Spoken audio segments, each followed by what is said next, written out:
The first person to see the signal in the smoke was the one everyone had spent the morning laughing at. It was barely a flash, just a quick spark of sunlight, miles away on the side of Cedar Ridge, there and gone before anyone else could turn their head. But Daniel Mercer saw it.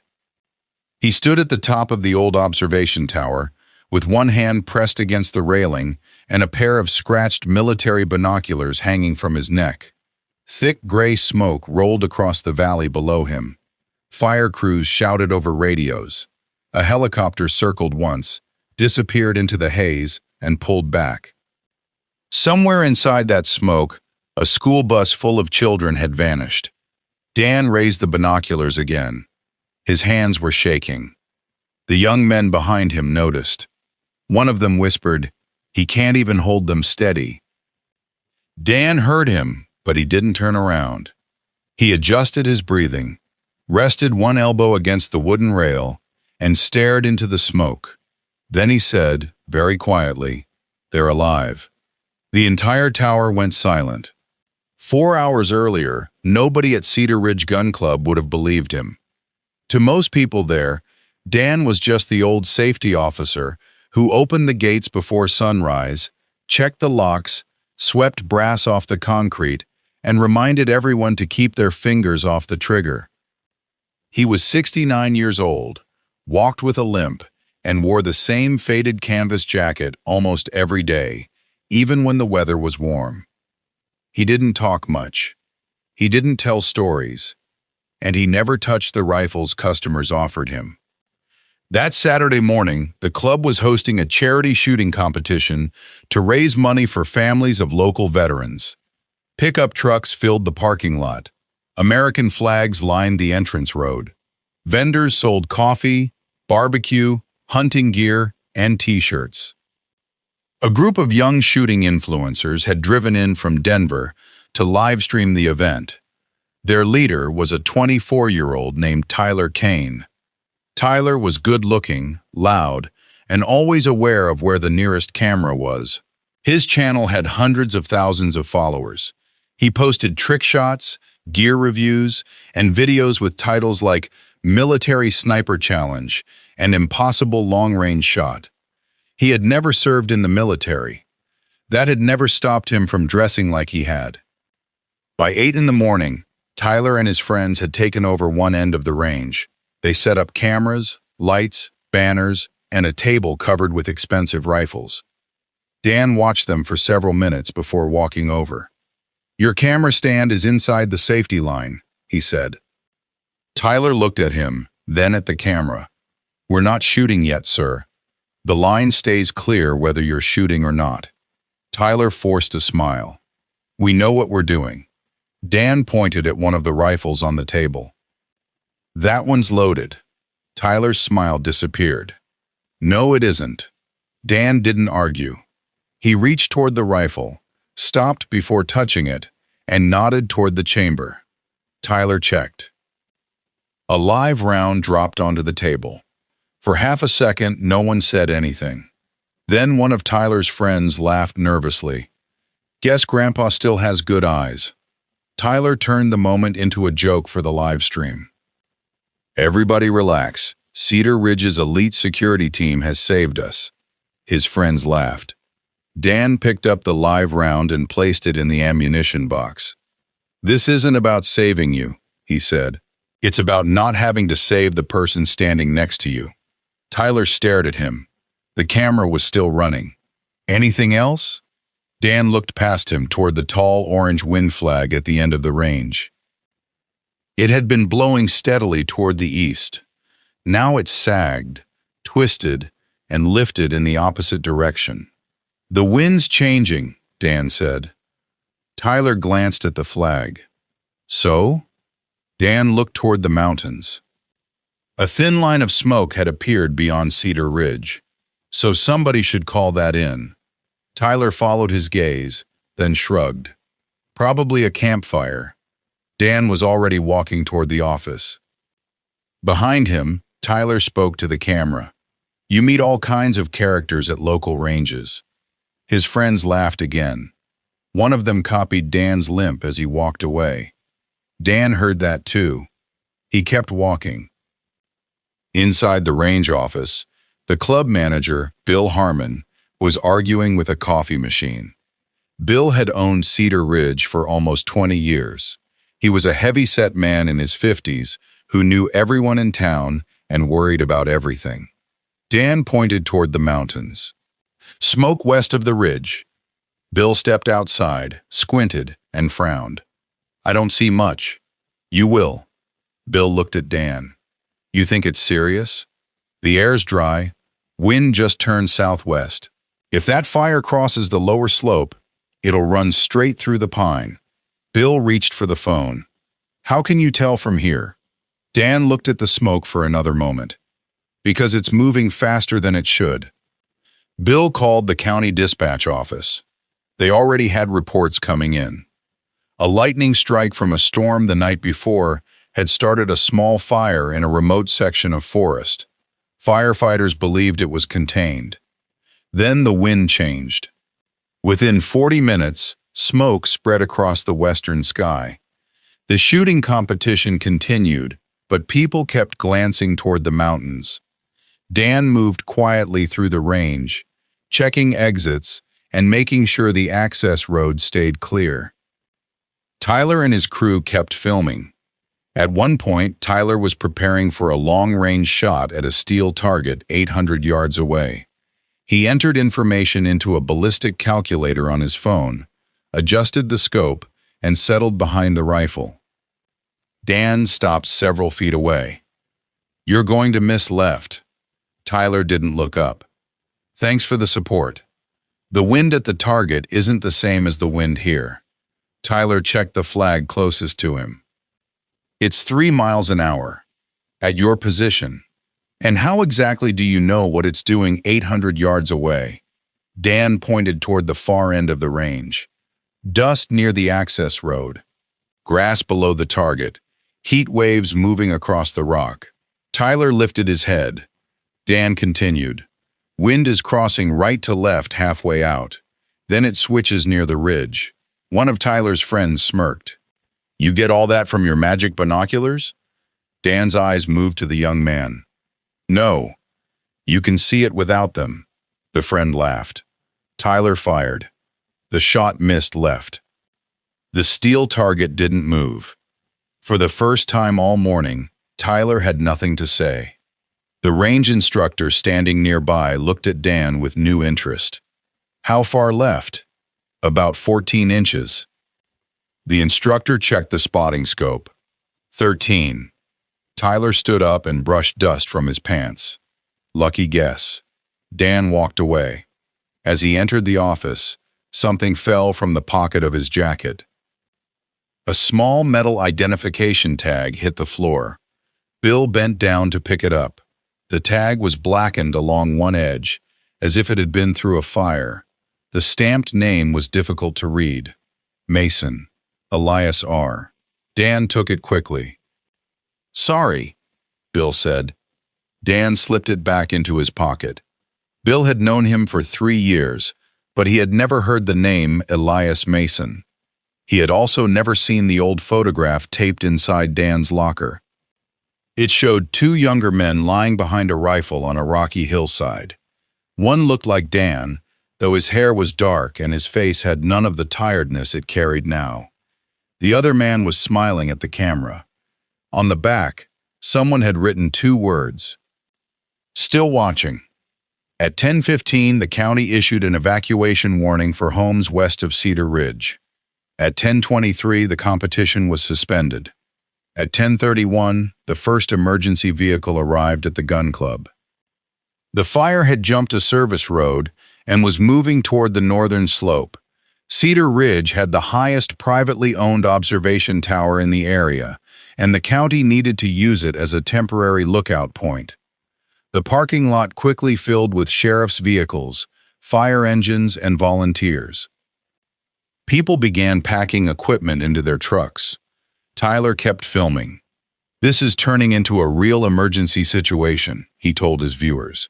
"We're going to stay here and show you what's happening." Dan walked past him. "Turn the cameras off." Tyler lowered the phone. Why? Because these people are working. My audience needs to know what's going on. Your audience isn't trapped in a fire. Before Tyler could answer, a sheriff's deputy ran toward the command truck. We lost contact with the field trip bus. Everyone nearby stopped. A middle school science class had been visiting a ranger station on the far side of the ridge. The bus driver had reported heavy smoke and fallen branches on the main road. Then the radio went dead. There were 22 children, 2 teachers, and the driver on board. The last known position placed them near Forest Route 9. A fire captain unfolded a map across the hood of a truck. If they stayed on 9, they should be near the south turnout. Dan looked at the map. They didn't stay on 9. The captain glanced at him. "Who are you?" "Dan Mercer. Range safety. And why do you think they left the road?" "Because the driver would have seen the smoke column leaning east. He would have tried to turn north before the fire crossed." The captain studied the map. "The north road is closed. It was closed last year. The barrier washed out in the spring." "How do you know that?" "I walked it 3 weeks ago." The captain looked at Bill. Bill nodded. "If Dan says he walked it, he walked it." The captain traced the route with one finger. "If the bus went north, it could be anywhere along 7 miles of Forest Road." "Not anywhere," Dan said. He pointed to a narrow area on the map. If the driver reached this grade, the bus couldn't climb it. Not with a full load. He'd have to turn around or take the old logging spur. That spur dead ends. It ends at an overlook. The captain looked toward the mountain, an overlook that's now inside the smoke. A helicopter was sent up. It returned 6 minutes later. Visibility was less than 200 feet. Thermal equipment picked up too many heat signatures from burning trees and exposed rock. Radio interference made communication unreliable. Search crews prepared to enter from the north, but the fire was moving faster than predicted. Dan climbed the observation tower. Bill followed him halfway up. "You sure about this?" "No?" Bill stopped. It was the first time he had ever heard Dan admit uncertainty. At the top, Dan opened his old binocular case. The binoculars inside were worn smooth along the edges. A thin crack crossed the right lens. Tyler and 2 of his friends climbed the stairs behind him. The fire captain shouted from below, "You 3 stay out of the way." Tyler held up his hands. "We're here to help." Dan ignored them. He scanned the ridge slowly, section by section. The smoke was thickest near the center. Flames flashed between the trees like orange lightning. The wind pushed the smoke east, then lifted it for a few seconds before pressing it back down. Dan watched the birds. He watched falling ash. He watched the tops of the pine trees bend. Behind him, Tyler shifted his weight. "You really think you can see a bus through that?" "No." "Then what are you looking for?" "Something that doesn't belong." Minutes passed. Radio traffic filled the air below. Search Team 1 entered from the north. Search Team 2 was redirected when flames crossed a drainage path. The children's parents began gathering near the roadblock. Some were crying. One mother kept calling her daughter's phone, even though everyone had told her there was no service on the ridge. Dan's breathing changed. He gripped the railing. For a moment, the observation tower disappeared. He was somewhere else. A rocky valley. A broken radio. Dust in his mouth.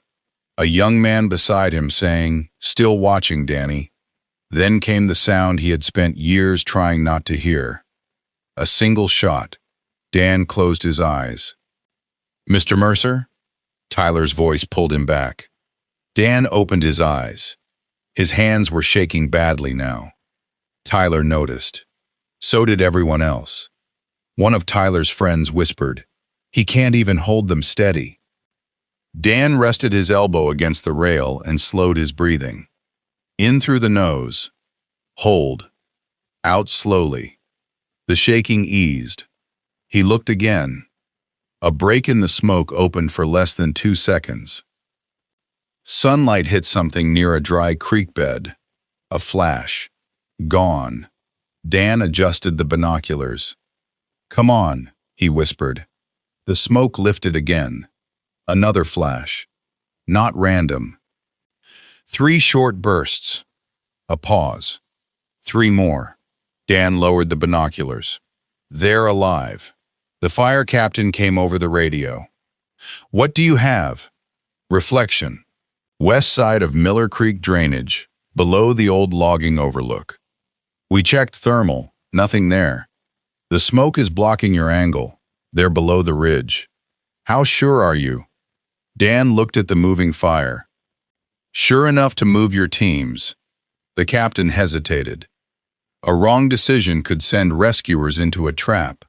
Dan pointed toward a shallow valley. "Don't approach from the north. Fire will cut them off in 12 minutes. The captain looked at the weather report. "Current model gives us 25. The model is reading wind from the station. That's the data we have. The station is on open ground. The ridge is channeling the wind.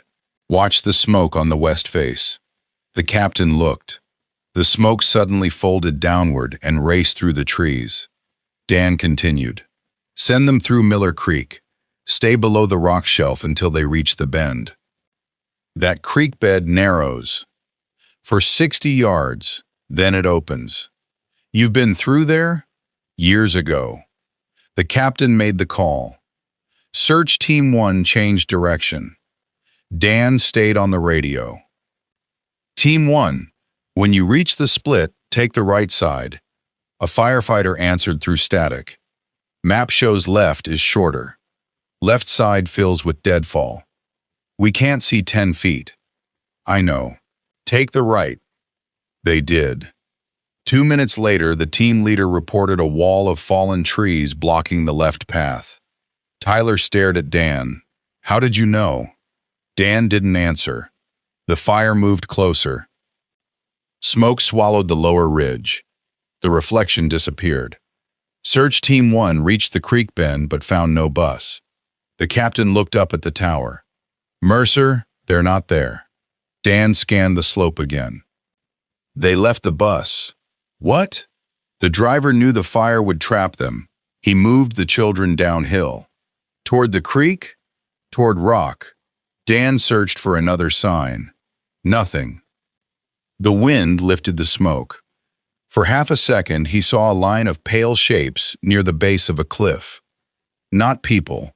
Backpacks. Bright school backpacks arranged in a row. An arrow. "They marked a direction," Dan said. He followed the arrow with the binoculars. The cliff curved south toward an abandoned mine road. Then Dan saw the problem. Fire was approaching from both sides. The children were in a shallow rock cut with no clear way out. Search Team 1 could reach them, but not return by the same route. The captain's voice tightened.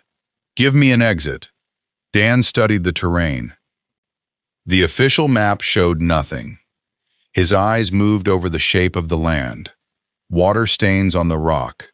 A darker line beneath a ledge. Trees growing where trees should not have been able to grow. "There's a drainage tunnel under the shelf." The captain checked the map. Not marked. "It's old, built for runoff when the logging road was active." "Is it open?" "I don't know." "That's not good enough." Dan lowered the binoculars. For the first time, he looked afraid. Not of the fire, of being wrong. Tyler stepped closer. "What do you need?" Dan looked at him. Tyler was no longer smiling. There was no camera in his hand. "Your drone," Dan said.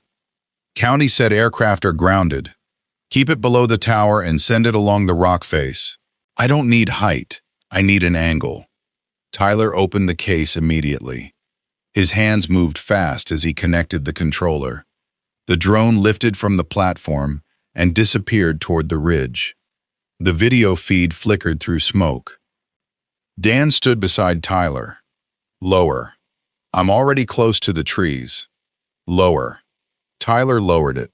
Move south. Slow. The image filled with gray. Then rock appeared. A narrow black opening cut into the base of the shelf. There, Dan said. Tyler stopped the drone. The opening was partly blocked, but it was large enough for people to crawl through. The captain radioed Search Team 1. Move to the rock cut. Look for a drainage opening on the south wall. Minutes later, the team found the children. All 22 students were alive. One teacher had a broken ankle. The driver was suffering from smoke inhalation. Several children were crying, but they were together. The fire was less than half a mile away. The team leader found the tunnel. It's tight, but it's open. Dan guided them through, one child at a time. The smaller children went first, then the older students, then the injured teacher. The smoke thickened until Dan could no longer see the ridge at all. He had only radio reports and the wind against his face. Tyler stayed beside him, relaying the drone's last known images. No jokes, no live stream, no performance, just work. The final person to enter the tunnel was the bus driver. Seconds later, flames swept across the rock cut they had just left. No one on the tower spoke. They listened to static. Then the team leader's voice came through. We're clear. Below them, firefighters cheered. Parents cried and held one another. Bill sat down on the tower steps and covered his face with both hands. Tyler looked at Dan. Dan was still staring at the smoke. You saved them, Tyler said. Dan shook his head. The search team saved them. They wouldn't have found them without you. Dan lowered the binoculars. They found a way to signal. The driver moved them to rock. The teachers kept them together. Everybody did their part. The fire captain climbed the tower. His face was streaked with ash and sweat. Mercer, Dan turned. The captain studied him for a long moment. Daniel Mercer, 2nd Marine Raider Battalion? Dan's expression changed. Tyler looked between them. The captain continued. Afghanistan, Kunar Province. Dan said nothing. My older brother was with the unit you guided out of the Shuriak Valley. The name seemed to hit Dan harder than the smoke. The captain's voice softened. He said a scout sniper and his spotter held an observation point for almost 2 days. Said they tracked enemy movement, called safe routes, and walked men out after the radios failed. Dan looked down at the burned identification tag in his hand. There were 2 of us. Elias Mason. Dan closed his fingers around the tag. The captain nodded. My brother said Mason was killed covering the last group. Dan stared toward the ridge. He was 26. No one spoke. He saw things before I did, Dan said. Wind shifts, movement, trouble. He used to tap my shoulder and say, Still watching, Danny. Dan looked at the old binoculars. These were his. Tyler's eyes dropped. That morning, he had called them magic binoculars. He had laughed at Dan's limp.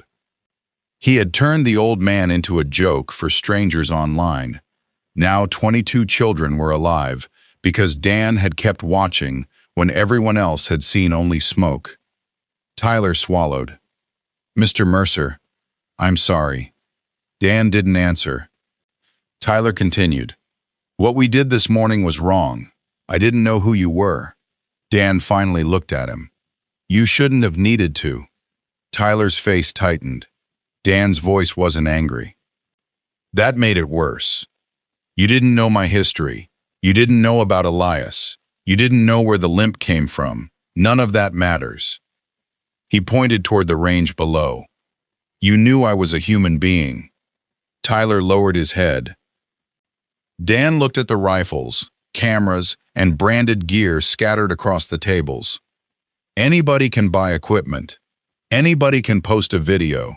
That doesn't make someone disciplined. He tapped one finger against Tyler's chest. Discipline is what you do when nobody is impressed. Tyler nodded. Dan looked toward the road, where the first rescue vehicle carrying children had appeared through the smoke. And being good with a rifle isn't about proving what you can hit. It's about understanding what one careless second can cost. In the weeks after the fire, the story spread across Colorado. Local news stations called Dan a hero. He refused interviews. When reporters came to Cedar Ridge, he sent them to the firefighters, teachers, driver, and search teams. Tyler deleted the video from that morning. Then he posted another one. No dramatic music. No slow-motion shots. He sat alone in front of the camera and told his followers exactly what he had done. He admitted he had mocked a man he didn't understand. He admitted he had treated safety like an obstacle to good content. Then he announced that every dollar earned from the video would go to the families of injured firefighters and local veterans. Some followers accused him of trying to save his reputation. Maybe part of him was. But he kept showing up at Cedar Ridge after the cameras were gone. He arrived before sunrise. He swept brass. He repaired target stands. He listened. Dan eventually agreed to help the county create a training program for volunteers. It focused on land navigation, observation, emergency communication, and decision-making under pressure. Tyler became the first person to sign up. Dan was not an easy instructor. He made students spend hours studying terrain without phones, laser rangefinders, or digital maps. He asked them what the wind was doing. He asked where water would collect. He asked which path a frightened person would choose and which path they should choose instead. Whenever someone answered too quickly, Dan said the same thing. Look again. One afternoon, Tyler finally asked him why he had stopped shooting. Dan was quiet for so long that Tyler thought he would not answer. Then Dan took out the burned identification tag. Elias died during our last mission together, he said. I made the call that moved us from one position to another. We got the others out, but he didn't come home. You saved people. I lost him. Both can be true. Dan looked at Tyler. It was the kind of thing Elias might have said. Months later, the children rescued from Cedar Ridge returned to the range with their families. They held a small ceremony near the observation tower. Dan stood in the back, hoping no one would notice him. They noticed. One of the students, a 12-year-old girl named Sophie, walked toward him carrying a wooden case. Inside were Elias Mason's binoculars. The cracked lens had been replaced. The leather strap had been repaired. The scratched metal had been cleaned but not polished, leaving every mark in place. A small brass plate had been attached to the case. It read, "Still watching Elias R. Mason, Daniel Mercer, so others could come home." Dan stared at the words. Sophie looked nervous. "We didn't want to make them look new," she said. "My dad said the marks were part of the story." Dan ran one thumb along the edge of the case. For years, he had believed the binoculars were a reminder of the man he had failed to bring home. Now 22 children stood in front of him because he had carried them, because he had kept looking, because some part of Elias was still watching through him. Dan closed the case carefully. "You did it right," he said. The following spring, Cedar Ridge established the Elias Mason Scholarship for children of veterans, firefighters, emergency workers, and search and rescue volunteers. Tyler used his channel to fund the first year. He still made shooting videos, but they changed. Every video began with a safety check.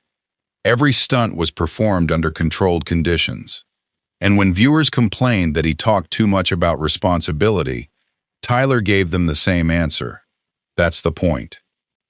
Dan continued working at the range. He never became comfortable with people calling him a hero. He still opened the gates before sunrise. He still swept the concrete. He still corrected anyone who crossed the safety line. The difference was that people listened now. One evening, Dan stood at the top of the observation tower with a group of new students. The mountains were clear. The trees below were beginning to grow back. Patches of blackened ground remained between the new green. A young volunteer raised a pair of binoculars. "What am I looking for?" he asked. Dan watched the wind flag turn. "Anything that doesn't belong." The student scanned the valley. After a minute, he lowered the binoculars. "I don't see anything." Dan nodded toward the ridge. "Look again."